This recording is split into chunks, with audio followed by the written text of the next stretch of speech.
Boa noite a todos vocês, telespectadores aqui do programa Cidadania, que nos acompanham aqui na Fonte TV toda quinta-feira às 9h30 da noite. Hoje eu quero desejar uma boa noite também ao nosso entrevistado, que muito orgulha Goiás, o promotor de justiça, doutor Fernando Krebs. Doutor Fernando Krebs, boa noite. Boa noite, Douglas. Boa noite, telespectadores. É um prazer estar aqui novamente. Doutor Fernando Krebs, o senhor que se migrou de outro estado, se radicou aqui em Goiás, né? Como é que é essa mudança sua para o nosso estado? Eu vim para cá em 1992 por conta do concurso público para promotor de justiça. Esse ano, dia 3 de fevereiro, eu fiz 26 anos de Ministério Público, né? Que eu tomei posse aqui, vim por conta do concurso para realizar um sonho e tenho hoje família goiana, tenho filhos goianos, já recebi o título de cidadão goianiense e goiano também, né? Então eu já me considero goiano, devidamente radicado. Esse é um ano eleitoral e o senhor vem com um trabalho aí de 2 décadas contra a corrupção e em busca da moral e da ética. O senhor que é um representante do Ministério Público muito conhecido. Que avaliação o senhor faz da política nesse final de mandatos, tanto presidencial como estadual também? O brasileiro terá uma oportunidade muito grande esse ano de dar continuidade a esse fluxo existente no país, né, de combate à corrupção, de moralização da política, que começou com a Operação Lava Jato de forma mais incisiva, né? Agora, para que isso ocorra, nós precisamos participar do processo eleitoral, votar. 1/3 da população brasileira não vota mais, se abstém das eleições. Nós temos o voto branco e nulo. É fantasioso, é uma mentira dizer que não votar vai deslegitimar as eleições, né? Que as pessoas, se a maior parte das pessoas não for votar em branco ou nulo, a eleição será anulada. Isso não é verdade. Ainda que tenha apenas um voto, a eleição será válida, né? Portanto, as pessoas devem votar. Outras dizem assim, mas todos os candidatos são ruins. Então, vote no menos ruim, mas não deixe de votar. Porque se nós não votarmos, nós vamos deixar a parcela da população menos esclarecida, menos informada, né, que sofre mais com as dificuldades econômicas, que acaba trocando o voto por emprego ou por uma benesse qualquer, né, por aquilo que seria um direito, mas que acaba não sendo, como um tratamento médico, uma internação de familiar, etc., né? E essas pessoas que acabam trocando o voto acabam elegendo um Congresso como esse que nós temos hoje, que é pior do que o anterior, e que será melhor do que o próximo, se o próximo continuar nessa linha, né? Ou seja, se não houver renovação do Congresso. Nós temos que ter renovação não apenas de nomes, mas sobretudo de práticas políticas, né? E temos que dar continuidade a esse fluxo positivo, né, de passar o país a limpo. Nós tivemos agora um presidente da República condenado criminalmente pela primeira vez na nossa história. Já tivemos o impeachment do Collor e da Dilma, mas condenado criminalmente é o primeiro da história, né? Nós teremos eleições presidenciais, né, com candidatos muito pouco conhecidos, e hoje é impossível dizer quem será eleito presidente do Brasil, né? Portanto, a eleição está em aberto. Nós teremos eleição para governadores dos estados, vários deles quebrados, como o Rio de Janeiro, com o ex-governador preso, Sérgio Cabral, né? O governo de Minas também está quebrado, o Rio Grande do Sul, de Brasília, de Goiás está em situação econômica também muito ruim, muito difícil, assim como outros estados. Nós teremos eleição para senador, serão 2 senadores e deputados federais. E é preciso eleger gente que não tenha antecedentes criminais, que não seja ficha suja, né? Que não tenha sido eleito apenas com base no dinheiro, né? Nós temos que eleger pessoas que tenham ideal e que tenham compromisso com o país e com a mudança da nossa realidade. Por incrível que pareça, muitas pessoas ainda não conhecem a estrutura de Estado. Qual é a definição mais perfeita para Estado? Existem várias definições teóricas, né? O Estado, ele é a organização da sociedade em prol do interesse público. O Estado, ele é fundamental na produção de políticas públicas, de educação, de saúde, de emprego, de segurança pública. E quando essas políticas são produzidas, são criadas, sem ouvir a população e sem atender os interesses dela, o resultado é o aumento da criminalidade, da violência, é o caos nos presídios, né? É o caos na segurança, na saúde, né? É a educação, que faltam vagas nas creches, nos CMEs, né? Para que as mulheres que trabalham o dia inteiro possam colocar seus filhos, suas crianças, né? Quando a política não é feita em prol da população, o resultado são os problemas sociais que nós temos. Esse modelo que nós temos hoje eleitoral, que elege principalmente na esfera do executivo, elege pessoas, enfim, que pode ser um fazendeiro, que pode ser um artista plástico, que pode ser um cantor, que pode ser uma pessoa sem nenhuma experiência administrativa. Elas são eleitas para administrar, basicamente, recurso, dinheiro que vai ser aplicado em serviços públicos e também manter entidades que são para o interesse público. Essa lógica eleitoral, ela funciona? Não, ela não tem funcionado, né? O nosso sistema eleitoral é um sistema falido, né? Porque nós elegemos hoje quem tem mais dinheiro, mais tempo de TV, né? E nem sempre são as pessoas que têm maior capacidade, maior experiência, maior qualificação. Nós só até podemos eleger políticos que não são expertos em tudo, mas que se assessoram por pessoas competentes e capazes. O problema é que, para chegar lá, eles vendem a alma para o capeta, né? Comprando votos, comprando apoios políticos, comprando eleição. Então, a eleição acaba se transformando em algo muito caro, né? Que elege pessoas distantes da população, que são eleitas pelo poder econômico. De cada 10 deputados federais, 7 foram eleitos por 10 grandes empresas brasileiras. Ou seja, nós vivemos hoje uma plutocracia, ou seja, a democracia dos ricos. O resultado são essas crises todas que nós temos, processo de impeachment, problemas nos governos, etc. Nós precisamos reduzir o poder econômico nas eleições e elegermos pessoas que não tenham vendido a alma para o capeta, né? Que tenham compromisso com a sociedade, que possam implementar aquilo que se comprometeram chegando ao poder, né? E, para tanto, elas não podem comprar o apoio parlamentar, que foi o que se constatou nos governos do PT, onde, através do mensalão e do petrolão, se comprou apoio parlamentar. Por quê? Porque o PT não tinha maioria no Congresso. Mas não é só o PT que não tem maioria no Congresso. A maior parte dos governadores também não tem maioria nos seus parlamentos e dos presidentes também. Então, eles acabam loteando os ministérios, as secretarias, os cargos, e aí começa a corrupção, né? E aí começa a se distanciar da população e a impossibilidade de atender os seus pleitos, né? E aí se geram as crises no sistema prisional brasileiro, nos diversos estados, inclusive em Goiás, onde nunca se investiu em presídios, não se construiu presídios, não se inaugurou presídios, ao contrário do estado de São Paulo, né, que consegue conter essa crise porque investiu em presídios, né? Nós não tivemos investimento suficiente em CMEs em Goiânia, o resultado é que faltam vagas para as crianças em Goiânia, em Aparecida. Então, quando o dinheiro público ele é bem empregado, há planejamento, há um investimento e a redução das margens de corrupção, não é? Aquilo que se gasta com tributos retorna para a sociedade. E todo mundo paga tributo, inclusive pobre, porque você tem tributo sobre o arroz, sobre o feijão, sobre a carne, sobre o leite, sobre tudo. Não é sobre só a roupa, não é? Ou os eletrodomésticos ou os automóveis, né? Tudo se paga tributo no país e a carga tributária é enorme. São mais de 32% do PIB, né? E esse dinheiro ele tem que retornar para a população em políticas públicas, não é? Em serviços públicos de qualidade. Promotor, o senhor tem algum exemplo de administração de sucesso? Não, infelizmente nós não temos.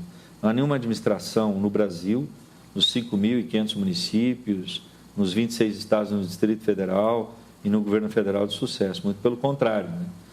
A crise no Brasil decorre das más administrações. No âmbito dos estados, né? No âmbito dos municípios, Goiânia tem uma malha asfáltica que é horrorosa, né? Mas parece estrada de chão.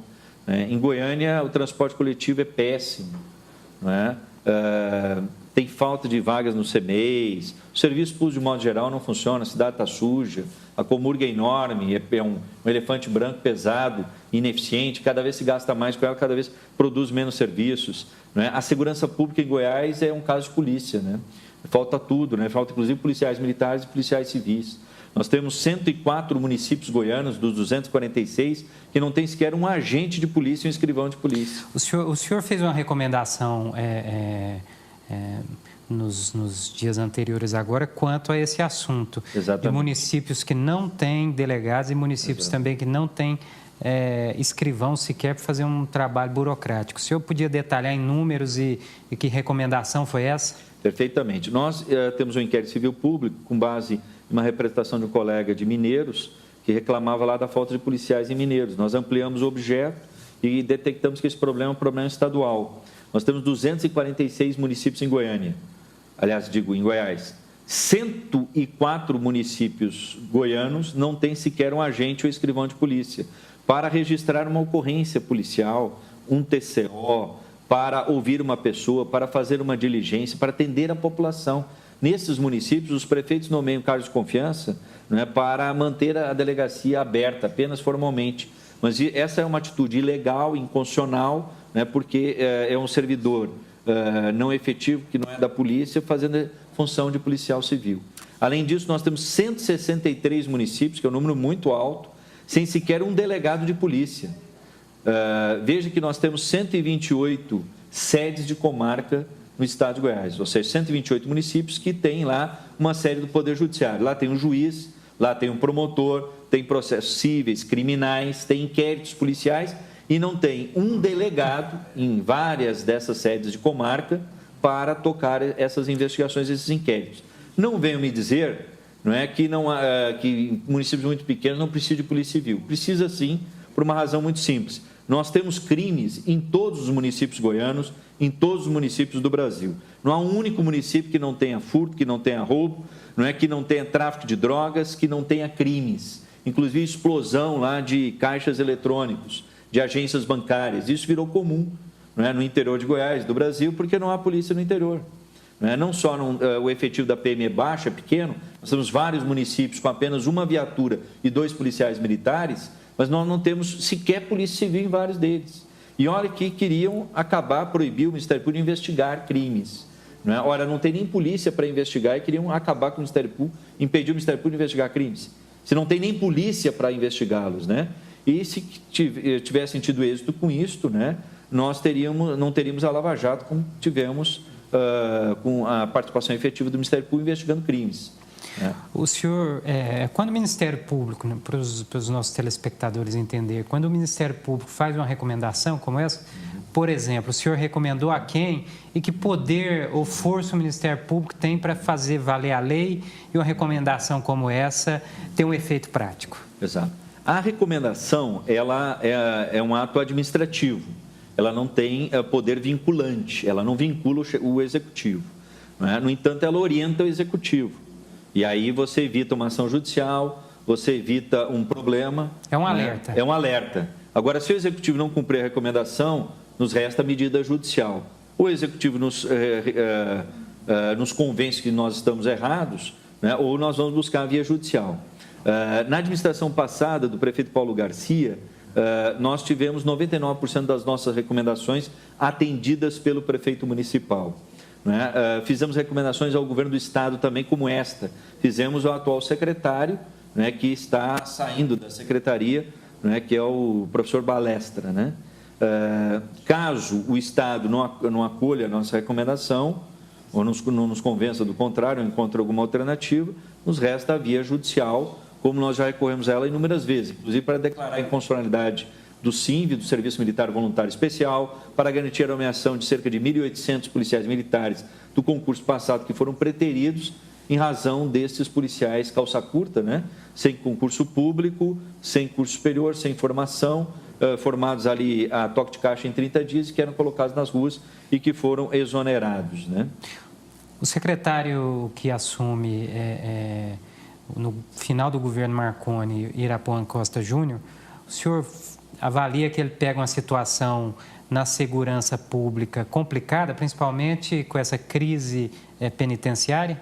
Extremamente complicado, extremamente difícil. Né? O Irapuan Costa Júnior é meu amigo, né? Eu o conheci na campanha de desarmamento em 2005, né? Que aqueles que eram contra o desarmamento completo da população como nós eram pouquíssimos, mas a gente conseguiu fazer vitoriosa a nossa tese, mas na prática perdemos porque o governo acabou impedindo as pessoas de terem acesso a armas para poder defender a sua casa, a sua família, o seu comércio, a sua chácara, sítio ou fazenda. O resultado foi a explosão da criminalidade. Então, o novo secretário de Segurança Pública, Irapuã Costa Júnior, vai herdar esta situação, vai herdar a crise do sistema prisional, que é gravíssima em Goiás, porque não se investiu na construção de presídios, sobretudo em Goiânia, aliás, na Grande Goiânia, no caso em Aparecida, no complexo prisional, né? O presídio, o CEPAG, o Odenir Guimarães, o presídio do regime fechado, é uma construção obsoleta, né, em frangalhos, que tem aí uns 60 anos e que teria que ser demolida, implodida e construir-se ali um verdadeiro presídio, né, com regras modernas de segurança que protejam o agente prisional para não expor o agente prisional de tal maneira que o preso acabe ameaçando a ele e a sua família e com isso obtendo benesses, isso quando não compra o agente prisional, que, por sinal, a maior parte deles são temporários, ganham apenas R$ 1.500, né, um salário muito baixo, na prática R$ 1.100 livres, né, e que estão cuidando dos presos. Nós precisamos de um novo presídio para o regime fechado, um novo presídio para o regime semiaberto, onde houve um levante recente, assim como no regime fechado, inclusive degolando presos, como ocorreu algo semelhante no Maranhão e no presídio Pedrinhas. Nós precisamos de um novo presídio para o regime aberto, né, para o presídio feminino e também para um presídio de segurança máxima, né, já que o nosso núcleo de custódia seria para a segurança máxima, era o antigo presídio psiquiátrico. Né? E nós precisamos de presídios nas principais cidades do interior do Estado, reduzindo, inclusive, o número de cadeias públicas, de presídios que nós temos, que hoje são em torno aí de 160, nós deveríamos trabalhar com em torno de 50, como prevê o secretário Balestre, né? E melhorar esses presídios, né? Inclusive dotando-os de pessoal em número suficiente para atender a demanda, né? E a necessidade de segurança dos presos. Dr. Fernando Krebs, eu, através de informações de amigos, o jornal, o grupo Jaime Câmara, né, dono da afiliada da TV Globo, Jornal Popular e rádios importantes aqui, teria sido vendido para o Zarran, né, que é proprietário da Copagaz e também das filiadas Globo do Mato Grosso do Sul. Nós sabemos que esses governadores são muito próximos do governador Marconi Perillo. O grupo Jaime Câmara não emitiu nenhuma nota oficial, mas nós sabemos dessa negociação. Isso cheira alguma coisa? Numa democracia, nós precisamos ter meios de comunicação que não estejam concentrados nas mãos de poucos. Toda concentração ela é ruim para a democracia, para a liberdade de manifestação, de opinião, de expressão, de comunicação. Né? E embora as redes sociais tenham cumprido e venham cumprindo cada vez mais o espaço que a imprensa tradicional vem deixando aberto, né? A imprensa tradicional ainda é importante, ela informa muitas pessoas. Em primeiro lugar, há que se questionar, em sendo uma concessão o Grupo Jaime Câmara, poderia ele vender sem autorização do governo federal, da União, né? Essa é a primeira questão. Sobretudo a TV, né, e as rádios. O jornal não, o jornal poderia ser vendido. É lamentável que esse grupo Jaime Câmara, que é um grupo empresarial de informação muito importante, né, o mais importante que nós temos e o maior, seja vendido para um grupo fora do Estado. Ou seja, essa pessoa não é um goiano, não vive aqui, não conhece a realidade e as necessidades do nosso Estado. E há também a notícia, a informação de que até o Jornal Popular seria extinto, né, e é o melhor jornal que nós temos. Ainda que não seja lá a grande coisa, mas é o que nós temos. Né? Então, isso será muito ruim, não apenas para o mercado de trabalho dos jornalistas, do pessoal de rádio, TV e jornal, né? Mas, sobretudo, para o próprio Estado, porque não é um grupo goiano, é um grupo de fora, e há que se indagar também se essa venda é legal, é legítima, uma vez que se tratando de uma concessão, não é? Ela poderia até ser retomada pela União, embora nós não tenhamos essa tradição. Infelizmente, o que a gente tem assistido no Brasil ultimamente é a concentração dos meios de comunicação nas mãos de poucos, quando, na verdade, nós deveríamos ter no maior número possível de... pessoas. Falando em mídia, o blog Jornal 24 Horas foi condenado a dar um direito de resposta, embora a gente viu que foi de maneira muito tímida, pois vinha infringindo e atacando o Ministério Público na figura do senhor. Como é que tramitou isso e como se findou essa questão? Assim como várias autoridades da justiça acabam sofrendo represálias pelas suas atuações, vide o caso do Dallagnol, que sofreu uma ação do Lula, porque atuou no processo contra ele, não é? Do Moro, do Marcelo Bretas e tantos outros, não é? Nós também e outros colegas sofrem essas retaliações por parte de segmentos da mídia, né? Que, ao invés de exercerem o direito democrático sagrado de crítica, né, resolvem partir para o ataque e esculhambação, né? Isso é inadmissível, por isso que esse blog foi obrigado judicialmente a se retratar, ele está fazendo a retratação e a gente espera que essas práticas não perdurem porque elas não são práticas democráticas, né? Elas são fascistas, né? E elas não podem perdurar no Estado democrático. Do ponto de vista ético, eu comentava ali lá fora com o senhor, o Ministério Público ainda consegue impor o respeito, a moral, e é visto ainda com bons olhos e por muitos é visto ainda como a última esperança. O senhor concorda com isso? Concordo com isso, apesar de enfrentarmos no Congresso Nacional uma série de projetos de leis que visam debilitar não só o Ministério Público, como o Judiciário também.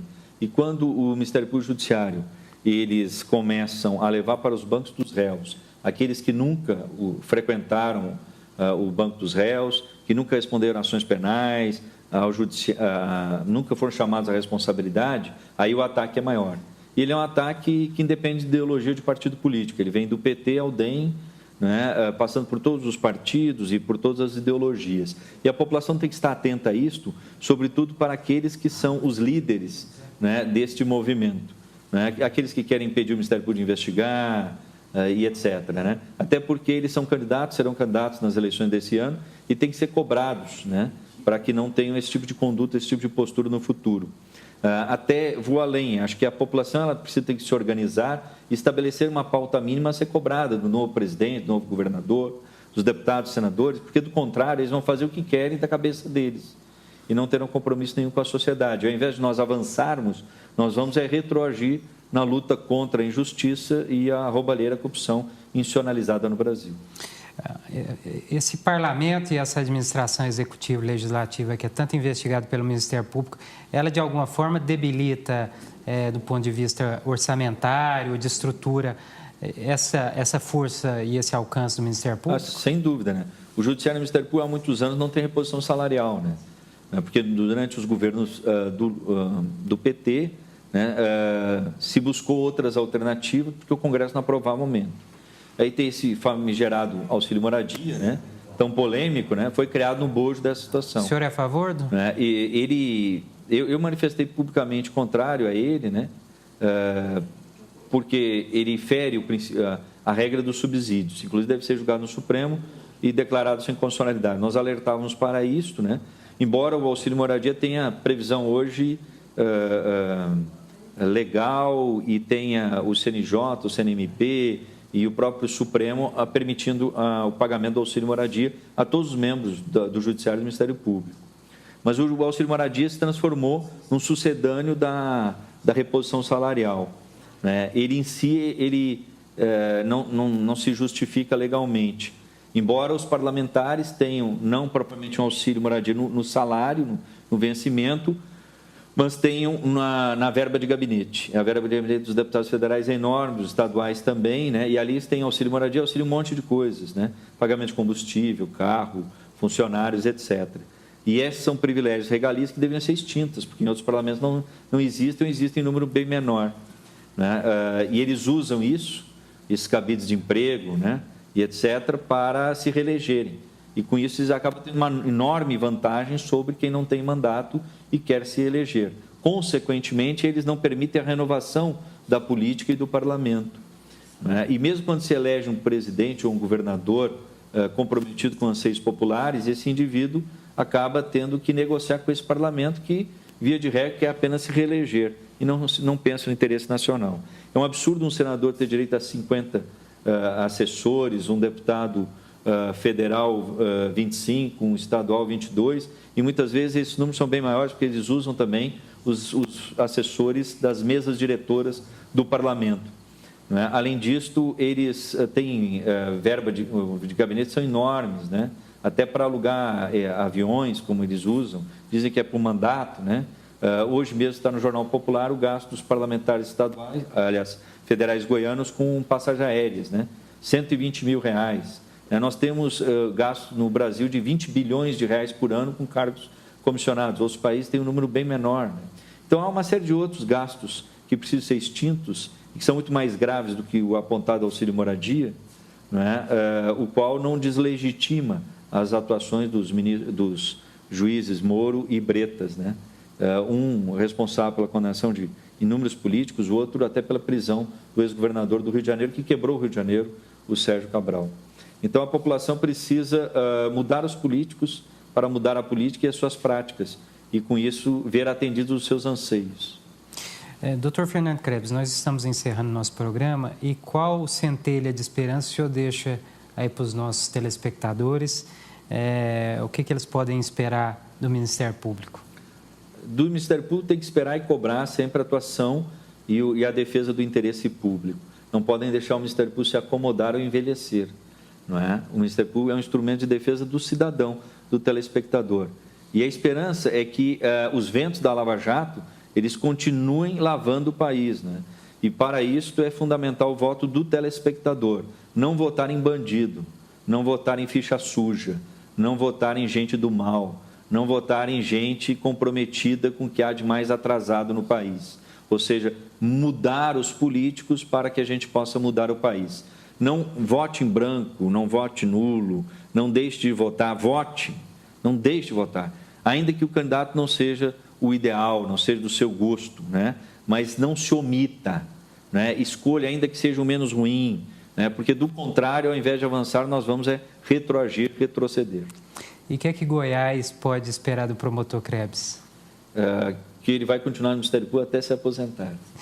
Cumprir seu dever, sua obrigação. E nesse período a gente deseja muita saúde, sucesso para o senhor na sua carreira e, quem sabe, procurador Krebs aí o mais rápido possível, né? Não, quando a gente é promovido no Ministério Público, a gente perde atribuição, importância e poder.